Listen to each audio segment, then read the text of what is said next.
Bem-vindos e bem-vindas à Lei da Paridade. Cá estamos todas as semanas, comigo, Leonor Rosas, com a Adriana Cardoso e com a Maria Castelo Branco. Ouviram bem? Um programa de comentário político feito por 3 mulheres jovens. Mas esta semana, em vez das nossas 3 mulheres jovens, somos apenas 2 porque a nossa amiga Maria Castelo Branco está doente. Não se preocupem. Ela própria disse no Instagram, não está assim tão mal, mas não está bem o suficiente para nos acompanhar.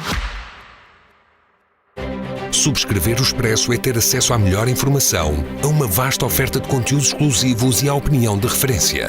Subscrever o Expresso é tornar-se membro do nosso clube, poder ser voz ativa de uma comunidade informada e beneficiar de vantagens exclusivas. Subscreva o Expresso em expresso.pt/digital. Expresso. Liberdade para pensar.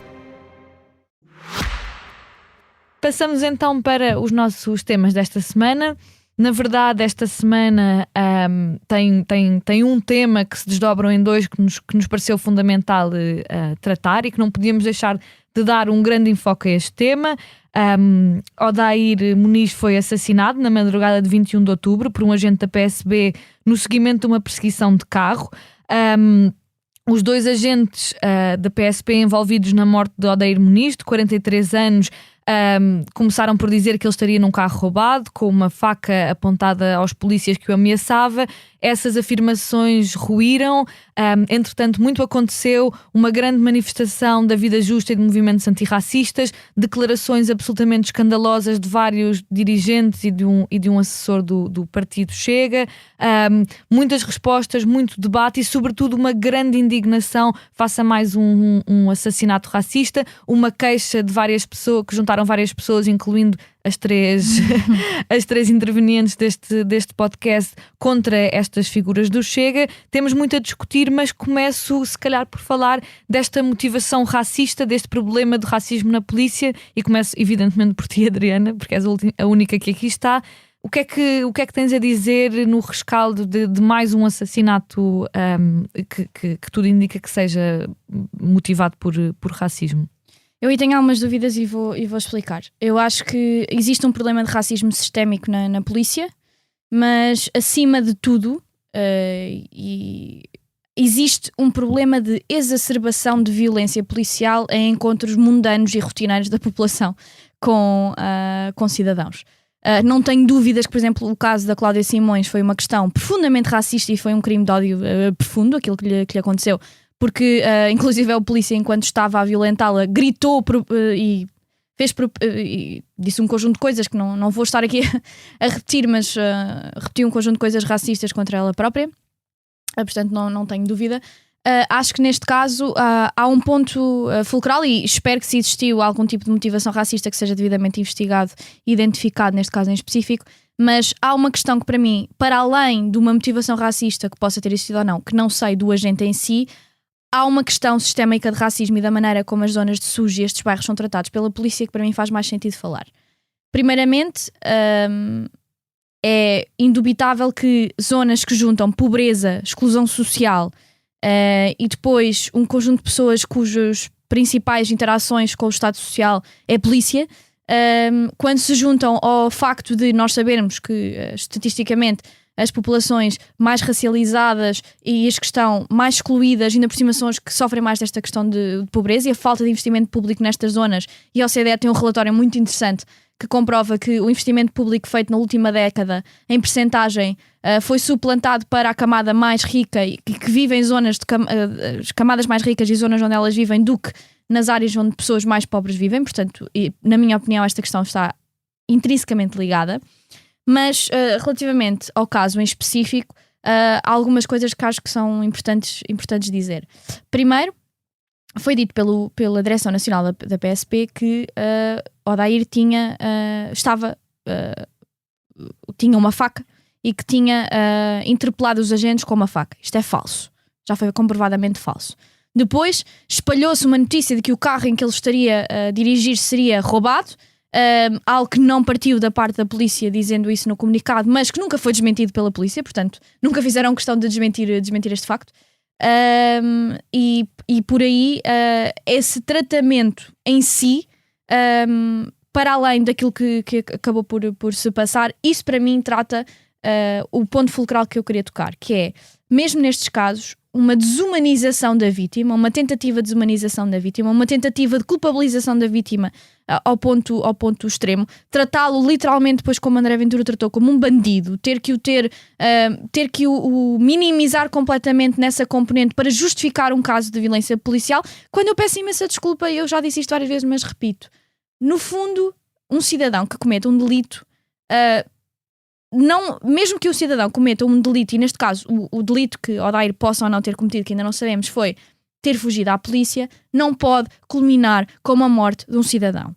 Por alguém fugir à polícia, por alguém, como no caso de Cláudia Simões, a filha não ter levado o passe para o autocarro, não pode culminar deste tipo de encontros com a polícia, não podem terminar com uma morte. Não existe justificação nenhuma para cidadãos desarmados, cidadãos que não representam nenhum tipo de ameaça para um agente, que um agente os mate. Isto não cabe na cabeça de ninguém. E mais do que uma vez, estes casos ocorrem em Portugal. Por isso é que para mim o ponto fundamental é a violência policial e é a cultura de violência policial na polícia.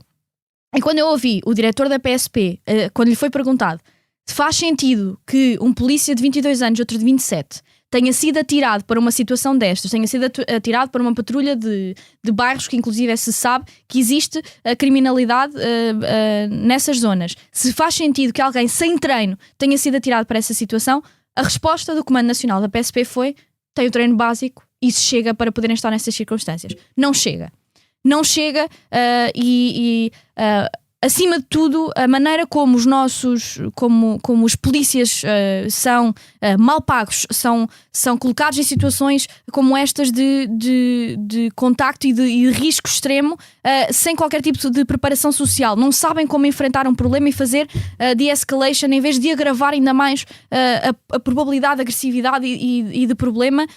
Devia existir um investimento em assistência social, em psicologia, em tentativa de formação destes agentes e não de um treino básico como aquilo que foi dito pela polícia. E há um ponto final que eu tenho que fazer relativamente à questão, para além da motivação racial, que mais uma vez não sei, mas dado que estamos num sistema, e nomeadamente o sistema policial, que eu não tenho dúvidas que tem racismo sistémico, e aliás foi dito por esta Ministra da Administração Interna, quando fez a investigação relativamente a esta questão, foi dito por ela que existe racismo sistémico na polícia. Há uma coisa que eu tenho que dizer também.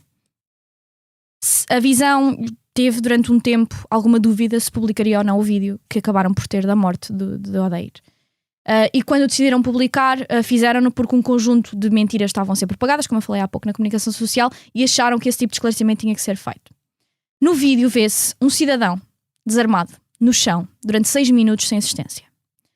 O crime de não assistência está na nossa moldura penal e não existe nenhuma justificação para um polícia, uma pessoa que tem treino, que sabe e devia saber como fazer um suporte básico de vida, deixar um cidadão no chão a esvair sem sangue. Qualquer cidadão, e especialmente alguém que tem treino, eu, por exemplo, sou profissional de saúde, se eu encontrasse um cidadão em risco de vida na rua, chamasse a ambulância e me fosse embora, podia literalmente ser sancionada porque isto é um crime de não assistência. Especialmente alguém, e na moldura penal, alguém que não só é uma pessoa capaz de tratar a situação, mas foi quem provocou a situação de perigo de vida, não dar assistência é um crime ainda mais, na minha opinião, complicado, e a moldura penal o diz. Para além de tudo mais, a desumanização de uma pessoa ao ponto de haver no chão, a esvair sem sangue e de não ser assistida, para mim dá muito, e lembra muito o que se passou com George Floyd nos Estados Unidos, de um polícia ter um joelho em cima de um cidadão, ao vê-lo a morrer e mesmo assim permanecer porque não considerava que era quase um ser humano. Isso para mim faz-me profunda confusão. E espero que sejam revistas todas as situações e tudo aquilo que se passou no caso em específico, mas acima de tudo, não assistir a um cidadão que está no chão. Isto para mim não tem qualquer justificação. Bem, sobre isto, eu gostava de me focar aqui em duas questões. Em primeiro lugar, dizer que não tenho nenhuma dúvida que este é um assassinato que tem motivações raciais. Em primeiro lugar, por causa da questão dos bairros, entre aspas. Começar por dizer que a polícia não entra assim em Alvalade. Claro. não entra assim em Campo de Ourique, não entra assim no Restelo. Por muito que as pessoas possam estar a passar traços contínuos ou possam estar a cometer delitos menores ou até, sinceramente, crimes mais graves, a polícia não entraria assim num bairro de classe média alta e, sobretudo, não entraria assim num bairro em que a maioria da população não é racializada. Nós sabemos de vários casos no passado, por exemplo, relacionados com os casos da esquadra de Alfragide, da brutalidade, da violência, da Tortura. forma como estas pessoas são, como pessoas destes chamados bairros periféricos na área metropolitana de Lisboa, são espancadas, são maltratadas e como o único contacto que têm com a polícia normalmente é o contacto do medo, da violência e de saberem que a polícia não os protege, pelo contrário. Outra prova de que estes bairros são uma espécie de outro país em que o Estado da Lei se aplica de forma diferente é a forma como a polícia destruiu a casa de Odair, deram pontapés, enfim, deitaram a porta abaixo, entraram pela casa sem grandes justificações, quando nunca teriam feito isto na casa de uma família branca, nunca teriam feito isto depois de assassinarem uma pessoa branca que em princípio não seria assassinada da mesma forma, como nós bem sabemos, não só em Portugal, mas por todo o mundo, de casos de pessoas que são assassinadas com base na sua pertença étnica ou racial e acho que há esta ideia muito fundamental a reter. Os bairros, estes chamados bairros periféricos da área metropolitana de Lisboa, onde se concentram grandes quantidades de pessoas racializadas que vivem situações de grande pobreza e de exclusão social, são uma continuação da violência colonial, são uma continuação da segregação com base em critérios étnico-raciais, são uma continuação da forma como as cidades coloniais se organizavam em bairros ricos no centro de pessoas brancas e em grandes periferias onde viviam as pessoas africanas nos territórios colonizados por Portugal. São uma reprodução disso, que acho que é preciso percebermos que a violência colonial continua a existir nestes atos deste panótico policial, destes bairros que está constantemente a perseguir as pessoas, a torturá-las, a espancá-las e não a ter uma política de proteção, não a ter uma política de proximidade, porque esta ideia que se criou, estas pessoas são, e que enfim, que vamos falar a seguir e que o Chega difunde, estes são bairros de bandidos, estes são bairros de ladrões, estas pessoas já são culpadas à partida por serem africanas ou por serem de etnia cigana, não é o caso, mas enfim, também existe este discurso, esta ideia de que estas pessoas são culpadas só por viverem num bairro, quer dizer, é isto o racismo, é isto a colonialidade que continua e é isto que se vê neste discurso, não só do Chega, mas em geral de muito documentariado mainstream que acha que por estas pessoas viverem num dado sítio e serem de uma comunidade racializada, são automaticamente criminosas sem haver nenhum indício disso ou naquele momento não ser o caso. Tal como foi muito fácil espalhar uma mentira de que esta pessoa tinha uma faca e que depois afinal era uma mentira e podemos, por favor, sublinhar a gravidade que é a polícia dizer Exatamente. que uma pessoa estava com uma faca e afinal a faca só foi encontrada depois para justificar um assassinato que não tem justificação. E já agora um parênteses. Se Odair tivesse uma faca, continuava a não ser uma razão para a polícia atirar a matar. Deve ser o ultimíssimo recurso das forças policiais. E não me parece que entre dois polícias armados e um homem, e quanto mais um homem desarmado, não é proporcional, houvesse mínima justificação. Acho que isso é muito importante. Mas ainda mais dizendo que ele não tinha uma faca e não tinha um carro roubado. E depois o segundo ponto que eu gostava de fazer é sobre a polícia. A polícia tem um historial de racismo estrutural. Aliás, por exemplo, Manuel Moraes, que foi um polícia que foi muito corajoso há uns anos, denunciou casos brutais de racismo dentro dos grupos da polícia, muito ligados ao Chega, muito ligados a organizações de extrema-direita, com comentários racistas, também com comentários machistas e homofóbicos, em que se vê que há um problema estrutural na polícia, não é de umas maçãs podres, tal como não é nos Estados Unidos, não é em França, em que existe esta brutalidade policial para com comunidades racializadas. E isto vê-se aqui à mesma. E dizer que assim é verdade que há problemas na polícia ao nível da formação, ao nível dos salários, ao nível de blá blá blá blá blá, isso não justifica o racismo, nada claro justifica o racismo e é um problema que nós precisamos de resolver e é algo que ao qual nós precisamos nos dedicar a fundo. Nós, enfim, o governo, as estruturas legislativas que mandam no nosso país precisam de olhar para este problema a fundo, porque vivemos num país em que existem dois países, duas polícias, uma polícia para os cidadãos brancos das zonas de classe média da cidade e uma polícia para as pessoas racializadas que vivem nestas zonas periféricas. Isso é absolutamente inaceitável. E acho que é alguém que nós precisamos de nos focar, porque o racismo mata, e este é mais um exemplo de que o racismo mata, e o racismo, para além de matar, a seguir justifica um assassinato, e isso é inaceitável num país democrático.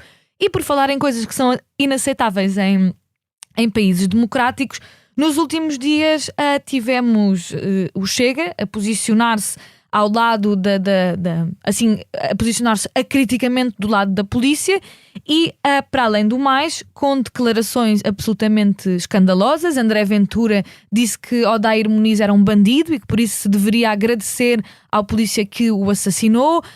Pedro Pinto incitou a que os polícias, numa entrevista na RTP, a que os polícias disparassem mais a matar. E ainda uma triste figura de um assessor do Chega, que, devo dizer, infelizmente foi meu colega da faculdade e na altura já era de extrema-direita e também já era uma triste figura, veio dizer que devia agradecer a este polícia por ter assassinado um putativo eleitor do Bloco de Esquerda e um bandido.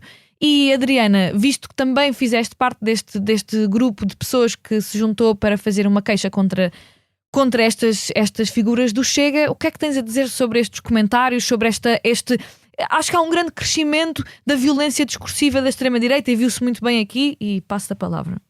Bom, em primeiro lugar, há duas coisas que eu preciso de esclarecer. Se não sabe o que é uma petição, nomeadamente um líder de um partido que, enfim, tirou direito, devia saber. Uma petição, e nomeadamente uma petição que serve para dar força a uma queixa-crime que tem 6 pessoas que se fizeram testemunhas do processo, e para além disso existe uma abertura de inquérito pela parte do Ministério Público, que é para além da queixa e para além da petição, tentar fingir que a queixa e que a petição tem motivações políticas e de pessoas que estão a utilizar assinaturas falsas. Ouvindo isto do líder do partido que criou o partido com assinaturas falsas, é de rir. Ele sabe do que fala. Ele sabe do que fala, mas neste caso uma petição, e nomeadamente uma petição que não tem o mesmo tipo de objetivo que uma petição que com cartão de cidadão obrigatoriamente tem, que é chegar depois à plenária da Assembleia da República, ele se calhar podia investigar um bocadinho mais sobre o tema em vez de fazer figuras tristes na televisão. Mas relativamente à queixa em si, há aqui um ponto e que para mim eu percebo e por isto é que fez para mim muito sentido assinar a petição e estar num dos principais e primeiros subscritores, é este ponto. Eu também tenho... Por acaso o teu nome é literalmente o que aparece primeiro porque te chamas Adriana. Sim. Eu também me debato com duas questões relativamente a este tema e debati-me antes de assinar, que é, primeiro, se o discurso que é de incitamento ao ódio, sem dúvida nenhuma, que é um discurso, e que já posso depois explanar mais sobre isso, e um discurso violento, se não deve estar abrangido naquilo que é a liberdade de expressão do discurso político. E na minha opinião, aquilo que foi dito por Pedro Pinto não pode estar abrangido naquilo que é o discurso político normal. Já não seria normal e já foram proferidos um conjunto de impropérios pela parte do Chega e declarações profundamente racistas e xenófobas relativamente a comunidades na Assembleia da República, mas quando se fala de criminalizar esse discurso na Assembleia da República, eu tive uma posição diferente daquela que tenho agora e depois já posso passar a explicar porquê. E em segundo lugar, a lógica de que fazer uma queixa-crime empola o Chega. Meus amigos, tenho uma novidade para vos dar. A queixa-crime não empola um partido que tem 50 deputados. Não foi a queixa-crime que lhe deu os votos. Não foi a queixa-crime que deixou e permitiu que o debate tivesse chegado a este ponto. Sem queixas-crime, chegámos ao limite de ter o líder da bancada parlamentar a defender num canal público, numa discussão com outro deputado, que se os polícias matassem mais, que a sociedade estava mais direita. Não foi uma queixa-crime que levou a esse ponto. Foi a normalização da extrema-direita. E quando nós chegamos a este ponto, sim, é preciso tomar uma posição. E é preciso tomar uma posição que venha de cidadãos, é preciso tomar uma posição que venha de cidadãos de todas as áreas profissionais, e lamento imenso, não são extremistas de esquerda, ou, enfim, eu gostava de saber o que é extrema esquerda em Portugal. Esta extrema esquerda, acho que é esquerda radical, mas gostava de perceber. Não, estás a dizer, esta petição não tem extremistas de esquerda. Olha. Não, este complô de fingir que existe uma extrema esquerda que é um discurso que eu tenho ouvido, por exemplo, da Iniciativa Liberal, pois a extrema esquerda e o Chega.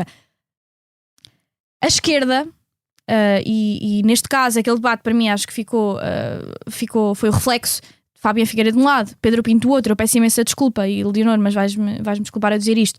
Nesta altura, aquele debate profundamente incendiário nunca devia ter existido. A RTP nunca devia ter feito aquele debate. Não são as pessoas que devem falar sobre o tema.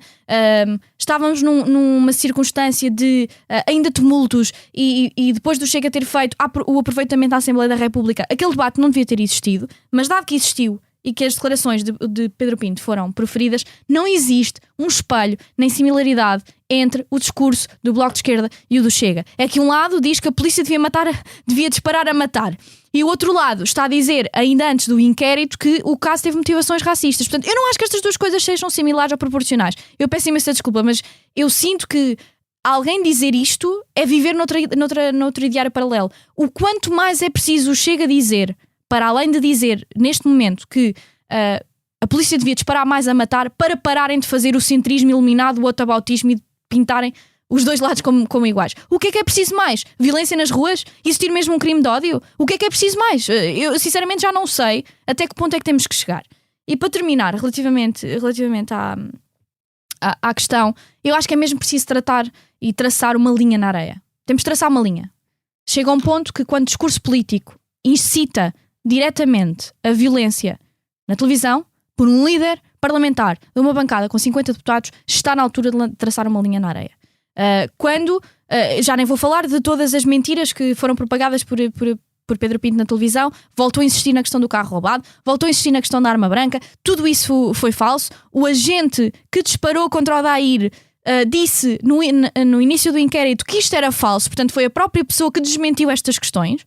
E a partir do momento que isto acontece, fazer aquela declaração no fim, para mim já tinha chegado há muito tempo, mas se há alguém em Portugal que considera que isto é um partido normal, com deputados normais, com ideário normal, que está perfeitamente possível de estar implantado e implementado na nossa democracia parlamentar, e que é exatamente igual a outros partidos com ideias mais edgy relativamente à economia, eu peço imensa desculpa, mas precisam genuinamente de ouvir, e pergunto-lhes o que é que falta mais.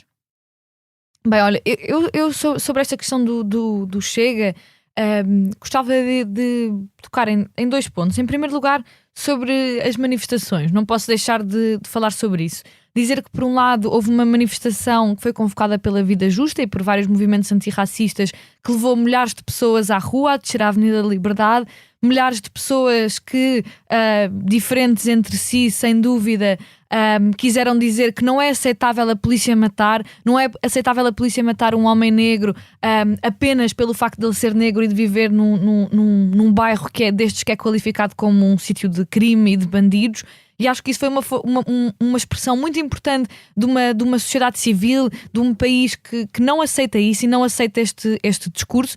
E acho que foi também especialmente interessante em comparação com a minúscula e ridícula manifestação do Chega, na qual já agora o Chega insistia que a manifestação antirracista era uma manifestação cheia de bandidos, de criminosos, aquelas coisas que diz sempre, mas a verdade é que foi na manifestação do Chega que se ouviram dirigentes do Chega em conversa dizer que queriam ter aqui a sua arma para poder matá-los referindo-se aos manifestantes antirracistas, se eles aqui aparecessem. O que é que falta mais? Enquanto se riam, não é? O que é que falta mais? Quer dizer, Desculpa, Leonor, eu gostava que me respondesse a isto. O que é que falta mais estes deputados dizerem para perceberem que não há similaridade, não existe isto? E nós vimos isto, nós vimos uma manifestação pacífica, os próprios movimentos apelaram a que fosse pacífica, e do outro lado uma micro-manifestação de pessoas a defender um assassinato, em que, para além do mais, diziam que queriam lá ter as suas armas para poderem continuar a sua política da morte. E acho que isso é muito importante. E depois, em segundo lugar, sobre estas declarações, começar por dizer, e gostava de sublinhar também o que a Adriana já disse, que fazer uma equivalência entre o discurso da esquerda e o discurso do Chega é uma falácia. Não existe um muro no qual se possa estar em cima no que toca ao racismo, no que toca a um assassinato racista. O que a esquerda disse foi: é inaceitável que a polícia minta sobre as condições deste assassinato, é inaceitável que a polícia continue a perpetuar o terror e a brutalidade nestas zonas, é inaceitável que a polícia continue a ser estruturalmente racista e a assassinar, espancar, torturar pessoas com base na sua pertença étnica ou racial. Por outro lado, tivemos pessoas de extrema-direita a apelar ao assassinato, a dizerem que seria bom que morressem eleitores de outro partido, a dizer que Portugal estaria na ordem se mais pessoas fossem assassinadas, sendo que essas pessoas a que se referem são pessoas racializadas ou pessoas, neste caso, do Bloco de Esquerda, como disse o assessor do Chega. Quer dizer, não há equivalência possível. Quando um lado apela à morte e ao assassinato e o outro diz é inaceitável matar pessoas assim. É inaceitável que o Estado assassine pessoas com base na sua pertença étnica ou racial. Portanto, qualquer falsa equivalência é, no fundo, uma forma de se tentar colar ao que aconteceu. Ou seja, fazer uma falsa equivalência entre dizer não se pode matar pessoas assim ou não se pode matar pessoas com base em critérios racistas e dizer é preciso matar pessoas e quanto mais destas pessoas se matarem melhor, é estar do lado das pessoas que dizem é preciso matar mais pessoas. Não existe um sítio para se estar no meio. E acho que isso é muito importante e acho que cada vez mais não existe esse sítio para se estar no meio.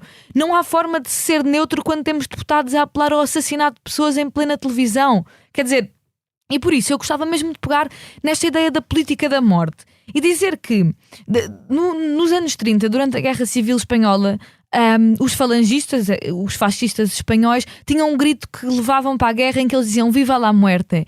E esta ideia do viva a morte, do culto da morte, estava muito presente na Itália de Mussolini, nesta ideia de vamos para a guerra, da tecnologia da guerra, do morrer pela pátria, e também, como é evidente, nesta ideia da tecnologia da morte na Alemanha nazi, com as consequências sinistras e horríveis que nós sabemos, que tiraram da face da terra 11 milhões de pessoas. E se é verdade que estas potências fascistas foram derrotadas, esta ideia do viva la muerte, do culto da morte, não desapareceu. Ela tem novos formatos, mas o que é isto do vamos matar estes bandidos, destas pessoas que já são culpadas de serem bandidas só por serem negras? O que é isto senão o culto da morte, senão o viva a morte? É preciso matar bloquistas, é preciso matar pessoas racializadas, é preciso matar, é preciso purgar a sociedade dos seus elementos indesejáveis. E é preciso perceber que não há meio termo para se estar entre a política da morte e a política dos todos, a política das pessoas, a política da vida, a política de uma sociedade onde cabemos todos e todas e todos.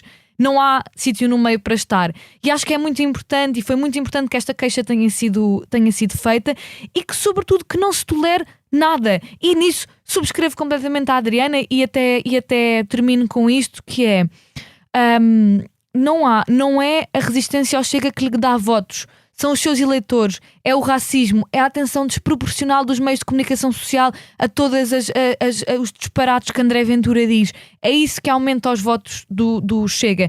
É naturalizar o Pedro Pinto a dizer que é preciso balear pessoas. Isso sim dá votos ao Chega. Não combater o racismo, o machismo, a homofobia, isso dá votos ao Chega. Não combater a pobreza e a exclusão social, isso dá votos ao Chega. Acho que o que nós tentamos fazer, eu, a Adriana, a Maria, e milhares e milhares e milhares de outras pessoas, quando denunciamos o Chega, quando criticamos de diferentes formas, é exatamente o contrário, é tentar convencer pelo menos uma pessoa que isto não é inaceitável. E Adriana, querias dizer mais qualquer coisa? Sim, queria só dizer isto que há pouco não disse, acho que faz mesmo muita falta.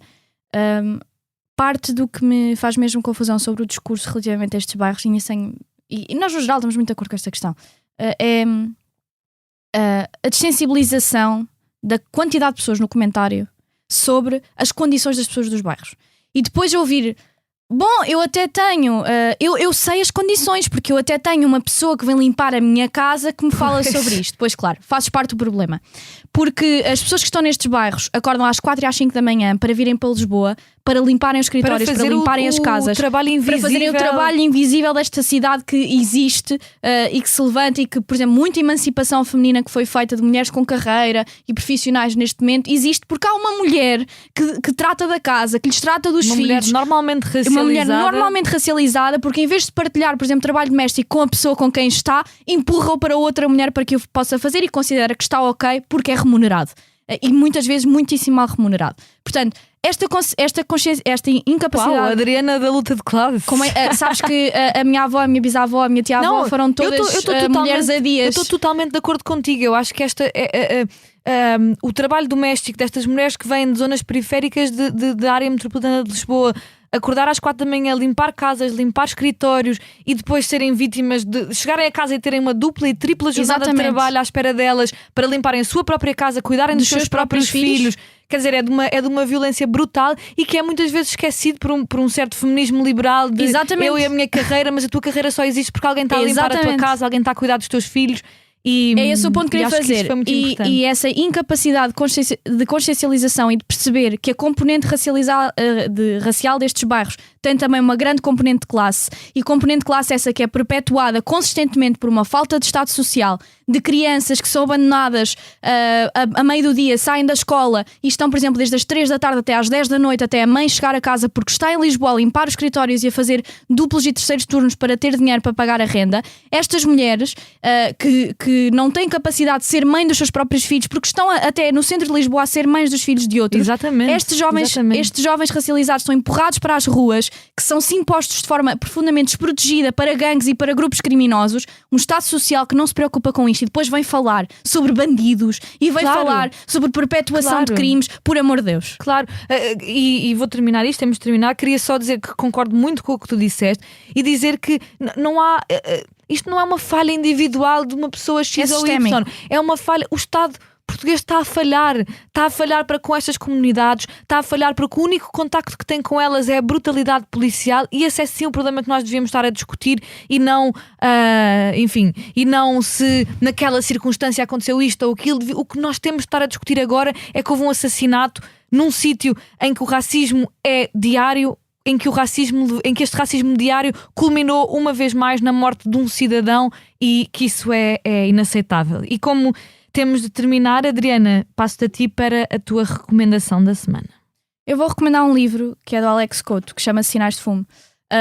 Olha, outra pessoa que também andou na FCSH. E é uma pessoa que viveu num destes bairros e que fala exatamente aquilo que é a experiência de crescer neles. E portanto, para as pessoas que estão no comentário e gostam de falar de pessoas que lhes sussurram ao ouvido, nomeadamente deputados do PSD, se calhar se lessem um bocadinho da realidade material das pessoas e se apercebessem dela, e o único contacto que tivessem com estas pessoas não fosse pessoas que as servem de alguma maneira, que elas lhe dão algum dinheiro e elas consideram que dessa forma fica tudo saneado e que a sua responsabilidade e culpabilização sistémica deixa de existir porque no fundo, pronto, pelo menos pagam estas pessoas. Era importante lerem.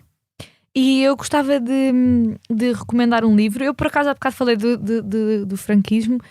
Eu gostava de recomendar um livro que se chama Caruns, que é de uma autora do Estado espanhol chamada Leila Martínez. É um livro de 2021 e foi um fenómeno literário que narra o regresso de uma neta acusada de um crime à casa rural da família, onde vive a avó, que é dotada de poderes místicos, e a própria casa é assim, é uma espécie de casa assombrada, e o que assombra essa casa são as histórias da família, e mergulha-nos numa história sobre Espanha profunda, sobre uma Espanha que é ainda marcada pelo franquismo, e pelo franquismo isto quer dizer por uma pobreza extrema nestas zonas rurais, pelo machismo, pelo conservadorismo, e é uma história de eu na verdade ainda não terminei de ler o livro, mas é uma história que é marcada por a vida de várias gerações de mulheres que tiveram maridos que as maltrataram, tiveram de servir casas de grandes senhores, viveram numa pequena aldeia, numa zona conservadora, e acho que é uma narrativa. E acho que a narrativa é muito forte, é uma narrativa brutal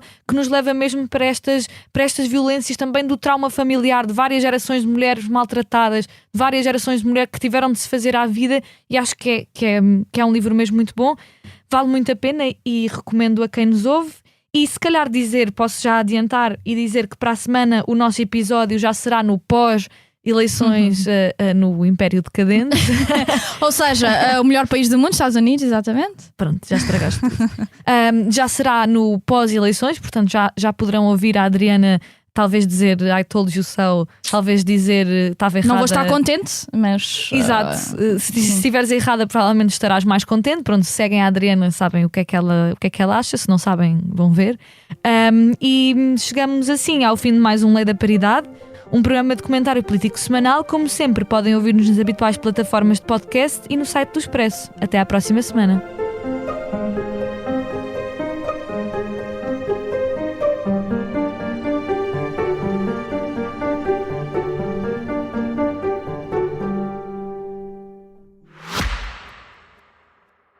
Subscrever o Expresso é ter acesso à melhor informação, a uma vasta oferta de conteúdos exclusivos e à opinião de referência. Subscrever o Expresso é tornar-se membro do nosso clube, poder ser voz ativa de uma comunidade informada e beneficiar de vantagens exclusivas. Subscreva o Expresso em expresso.pt/digital. Expresso. Liberdade para pensar.